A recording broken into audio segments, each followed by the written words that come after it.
रामकृष्ण हरी मंडळी, श्री स्वामी समर्थ. सध्या श्रावण महिना सुरू आहे आणि बघता बघता श्रावणातील दुसरा सोमवार सुद्धा आलेला आहे आणि यावर्षी अगदी योगायोगानेच पहिल्या सोमवारी श्रावण महिन्याला सुरुवात झालेली आहे आणि आता 12 ऑगस्टला दुसरा श्रावणी सोमवार असणार आहे.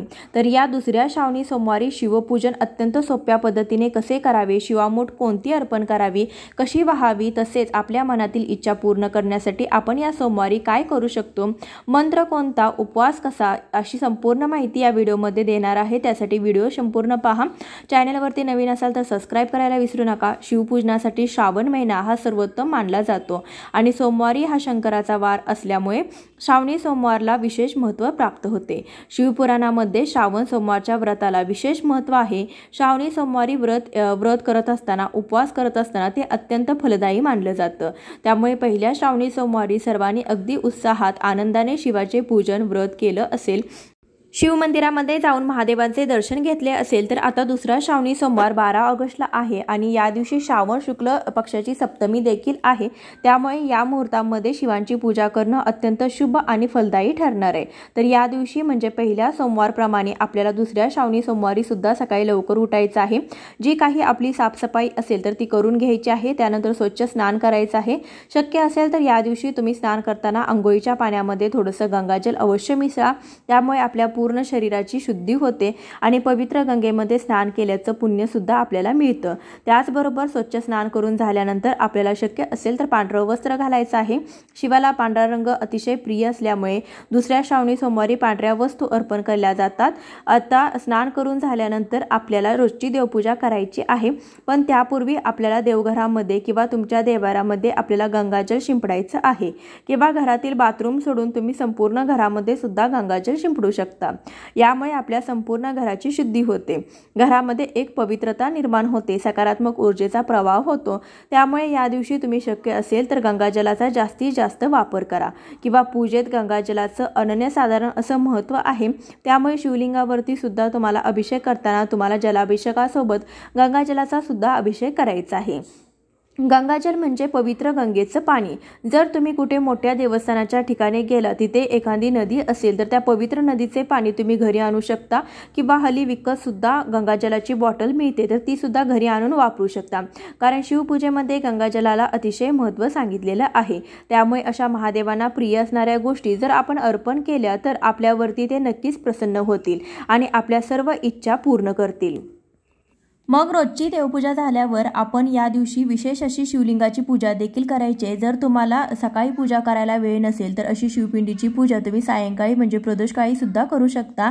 तर अत्यंत शुभ या दिवशी मानलं जातं. शक्य झाले तर पहाटे किंवा सकाळी करा, नसेल तर तुम्ही प्रदोष काळामध्ये सुद्धा पूजा करू शकता. प्रत्येक श्रावणी सोमवारी मंदिरामध्ये जाऊन आपल्याला शिवांचं दर्शन नक्की घ्यायचं आहे. जर तुम्हाला वेळ असेल तर तुम्ही शिवमंदिरामध्ये जाऊन शिवांचं पूजन अवश्य करा, कारण की मंदिरामध्ये केलेली पूजा सुद्धा खूप शुभ मानली जाते. त्या ठिकाणी खूप पावित्र्यता असते आणि खूप सकारात्मकता असते. त्यामुळे तुम्हाला शक्य असेल तर मंदिरामध्ये जाऊन पूजा करा, नसेल तर मग घरी सुद्धा तुम्ही शिवपिंडीची पूजा करू शकता. शिवपूजन करण्यासाठी आपल्याकडे जे जे साहित्य उपलब्ध असेल ते साहित्य वापरून तुम्ही भगवान महादेवांचं पूजन करू शकता. फक्त मनोभावे पूजा आणि प्रार्थना करावी. शेवटी मनातील भाव महत्त्वाचा आहे. आपण मनापासून, अंतकरणापासून केलेली पूजा देवापर्यंत नक्कीच पोहोचते आणि शंकर तर भोळा आहे. साध्या पूजेने सुद्धा ते आपल्यावरती प्रसन्न होतात. त्यामुळे आपल्याकडे जे काही साहित्य आहे तर त्यामध्ये सर्व काही मानून तुम्ही भगवान शिवांचं पूजन नक्की करू शकता. तुम्ही रोजची देवपूजा झाल्यानंतर पण शिवलिंगाची पूजा करू शकता आणि वेगळी किंवा प्रदोषकाळी जर तुम्हाला पूजा मांडणार असाल तर सर्वात आधी दिवा लावायचा आहे. त्यानंतर दिव्याची सुद्धा पूजा करून नमस्कार करायचा आहे. मग गणेश पूजन करून घ्यायचं आहे. त्यानंतर मग आपण शिवलिंगाची पूजा करू शकतो. एका तामणामध्ये सर्वात आधी शिवलिंग आपण ठेवायचं आहे.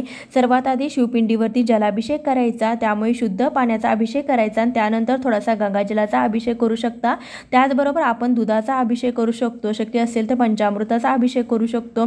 तर या दिवशी कच्चं दूध आपल्याला अर्पण करायचं आहे. कशाचाही अभिषेक केला तर त्यानंतर तुम्ही पाण्याचा अभिषेक करायचा आहे. मग शिवलिंगाची पूजा करायची आहे. त्यानंतर थोडेशा अक्षदा किंवा बेलपत्राचं आसन ठेवून त्यावरती शिवलिंग स्थापन करायचं आहे. शिवपिंडीवरती तुम्ही चंदन किंवा भस्म लावायचं आहे. जर तुमच्याकडे पांढरी वस्त्रमाळ असेल तर ती शिवपिंडीवरती अर्पण करायची आहे. आपण अनेक वेळा वस्त्रमाळा बाजारातून विकत आणतो, पण बाजारातून विकत घेताना नेहमी त्याच्यावरती हळदी कुंकू लावलेलं असतं. तशी वस्त्रमाळा आपल्याला शिवलिंगावरती अर्पण करायची नाही. तुमच्याकडे घरी कापूस असेल तर त्यापासून तुम्ही घरीच वस्त्रमाळ पांढरी बनवू शकता आणि त्यावरती हळदी कुंकू लावू नका. पांढरीच वस्त्रमाळ आपल्याला शिवलिंगावरती अर्पण करायचं आहे. तुमच्याकडे जे काही असेल, पांढरी फुले, बेलाची पाने किंवा धोत्र्याचं फळ, बेलाचं फळ, तर असं जे काही साहित्य तुमच्याजवळ आहे तर ते शिवपिंडीवरती अर्पण करायचं आहे. एक वेळ पांढरी वस्त्रमाळ, धोत्र्याचं फळ, फूल असं काही तुम्हाला नाही मिळालं तर शक्यतो पांढरी फुले किंवा बेलाची पाने तर तुम्ही शिवलिंगावरती नक्कीच अर्पण करा. कारण असं म्हणतात की फक्त भक्तिभावाने किंवा मनोभावे एक जरी बेलाचं पान भगवान महादेवांना अर्पण केलं तर तुम्हाला पूर्ण पूजेचं फळ मिळत असतं. त्यामुळे तुम्हाला बेलपत्र मिळालं तर ते नक्कीच अर्पण करा. बेलपत्र अर्पण करताना त्याला जास्त मोठा देठ असू नये. मागची जी छोटी गाठ असेल तर ती आपल्याला नखाने न तोडता आपल्या बोटाने हळूवारपणे तोडायची आहे आणि मग शिवपिंडीवरती आपल्याला ते अर्पण करायचं आहे. सर्व शिवपूजन झाल्यावर शेवटी आपल्याला शिवामूठ अर्पण करायचे आहे शिवलिंगावरती. श्रावणातील प्रत्येक सोमवारी शिवलिंगावरती शिवामूठ अर्पण केली जाते. शिवाला प्रिय असलेलं धान्य अर्पण केलं जातं. पहिल्या सोमवारी आपण शिवामूठ म्हणून तांदूळ अर्पण केलेले असतील. आता दुसऱ्या श्रावणी सोमवारी तिळाची शिवामूठ आपल्याला अर्पण करायची आहे, वाहायचे आहे. तर पांढरे तीळ आपल्याला त्यासाठी घ्यायचे आहेत. शिवामूठ अर्पण करण्यासाठी काळे तीळ वापरायचे नाहीत. काळे तीळ फक्त होम, हवन अशा गोष्टींसाठी वापरले जातात. शिवामूठ वाहताना आपण नेहमी धान्य ओलं करून वाहायचं आहे. हातामध्ये थोडंसं तीळ घ्यायचं आहे, त्यामध्ये आपल्याला थोडंसं पाणी घालायचं आहे किंवा शिवलिंगावरती अशी मूठ धरून आपल्याला वरून पाण्याची धार सोडत शिवलिंगावरती शिवामूठ अर्पण करायची आहे. शिवामूठ वाहताना शिवा शिवा महादेवा, माझी शिवामूठ ईश्वरा देवा, मनातल्या इच्छा पूर्ण कर रे देवा असा मंत्र आपल्याला शिवामूठ म्हणत शिवामूठ अर्पण करायची आहे. शिवामूठ अर्पण केल्यानंतर मनोभावे नमस्कार करायचा आहे किंवा शिवामुठीचं व्रत कोणतीही इच्छा मनामध्ये धरून देखील करू शकता. म्हणजे वेगवेगळ्या व्रताचा संकल्प घेऊन आपण शिवामूठ अर्पण करायची असते. ज्या मुली आहेत त्यांनी विवाहाचे संकल्प घेऊन सुद्धा ही सेवा शिवामूठ अर्पण करू शकता किंवा ज्या विवाहित स्त्रिया आहेत त्यांनी सौभाग्याचा संकल्प घेऊन सुद्धा मला चांगलं सौभाग्य लाभावं, सौभाग्यामध्ये दिवसेंदिवस वृद्धी व्हावी, घरामध्ये वादविवाद होऊ नये हा संकल्प मनामध्ये धरून सुद्धा शिवामुठीचं व्रत करू शकता. शिवपूजा संपूर्ण होईपर्यंत सुद्धा आपल्याला ओम नमः शिवाय या मंत्राचा जप करायचा आहे. त्यामुळे सुद्धा आपल्याला या पूर्ण पूजेचं व्रताचं फळ मिळू शकतं. शेवटी आपण धूप दीप ओवाळून मनोभावे नमस्कार करायचा आहे. या सोमवारचा उपवास सुद्धा अगदी पहिल्या सोमवारच्या उपवासाप्रमाणे करायचा आहे. मग काही जण निर्जला उपवास करतात किंवा काही जण फक्त दूध आणि फळे खाऊन सुद्धा उपवास करतात. अनेक जण श्रावणी सोमवारला तिखट मीठ खात नाहीत. खरं तर श्रावणी सोमवारला तिखट मीठ खायचं नसतं, पण आता हल्लीच्या लोकांना एवढं काही सहन होत नाही. म्हणजे आताची जीवनशैली खूप व्यस्त आहे आणि त्यामुळे त्यांना भूक सहन होत नाही. त्यामुळे मग त्यांनी साबुदाणा खिचडी किंवा असे पदार्थ खाऊ शकता. काही जण फलाहार करतात किंवा फळे, भुईमुगाच्या शेंगा असे काही खातात किंवा साबुदाण्याची खीर करून खातात. तर तुम्ही ज्या पद्धतीने करत असाल त्या प्रकारे तुम्ही करू शकता. फक्त महादेवाच्या उपवासाला बऱ्याच ठिकाणी भगर म्हणजे वरीचे तांदूळ खात नाहीत. तर शक्यतो तुम्ही देखील वरीचे तांदूळ खाऊ नयेत.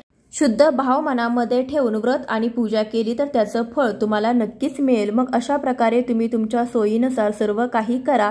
सायंकाळी मात्र उपवास सोडला जातो. उपवास सोडताना आपल्याला संपूर्ण ताट वाढून घ्यायचं आहे. ताटामध्ये आवश्यक तेवढेच पदार्थ घ्यावे. शक्यतो या दिवशी सात्विक आणि हलक्या आहाराचा वापर करावा. त्यानंतर तांब्या भरून पाणी घ्यायचं आहे. नंतर ताटाभोवती पाणी फिरवून आपल्याला नमस्कार करून अन्नग्रहण करायचं आहे. अन्नग्रहण करत असताना आपल्याला मध्ये उठायचं नाही. संपूर्ण जेवण झाल्यानंतर पुन्हा एकदा नमस्कार करून आपण उठू शकतो. अशा प्रकारे उपवास सोडला जातो. अनेक ठिकाणी तुमच्याकडे काही वेगळी पद्धत असेल तर तुम्ही त्यानुसार देखील करू शकता. प्रत्येक गावानुसार भागानुसार थोडीफार पद्धत ही वेगवेगळी असते. तर अशा प्रकारे आजच्या व्हिडिओमध्ये मी तुम्हाला दुसऱ्या श्रावणी सोमवार व्रताविषयी संपूर्ण माहिती देण्याचा प्रयत्न केलेला आहे. व्हिडिओ कसा वाटला हे नक्कीच सांगा. असेच माहितीपूर्ण व्हिडिओज पाहण्यासाठी आपल्या चॅनलला नक्की सबस्क्राईब करा. भेटूया अशाच एखाद्या व्हिडिओसोबत. तोपर्यंत हर हर महादेव.